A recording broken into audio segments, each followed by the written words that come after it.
Arutwo magicoka thukuru thutha wa ihumuka rĩa ihinda hamwe na athii amwe matungitwo ni igũtha rĩa kuongererwo gwa tigiti ũrĩa wanjĩtio gũkinyanĩrio nĩ sacco imwe cia matatũ cia ũkuui. Kaunti-inĩ ya Kitui, arutwo taũni-inĩ ya Mũingĩ matarĩirie kĩgirĩko kĩrĩa matunganĩte nakĩo igũtha-inĩ rĩa tigiti mwerũ, matereba makiuga matathũkĩtie ikinya rĩrĩ kumana na kwambatĩria gwa thogora wa maguta.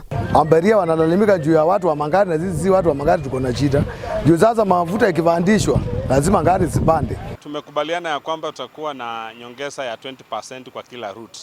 Because sasa kama mafuta imepanda, lazima na sisi tuweze kuongeza bei ili ya kwamba tuweze kupata faida kwa ile kazi tunafanya. Kuingi kwa kũrĩa athii marĩhagio ciringi 50, tigiti wongereirwo nginyagia 100, mũhano arĩ thitĩnji-inĩ nyingĩ kaunti-inĩ ya Meru na Nyeri. Na hata sisi tukiongeza upande wa abiria tuone fare ya kwamba hawafinyiki sana, tupate kitu kidogo na wapate kitu kidogo, maisha yaendelee. Lakini hatuwezi funga hii kazi.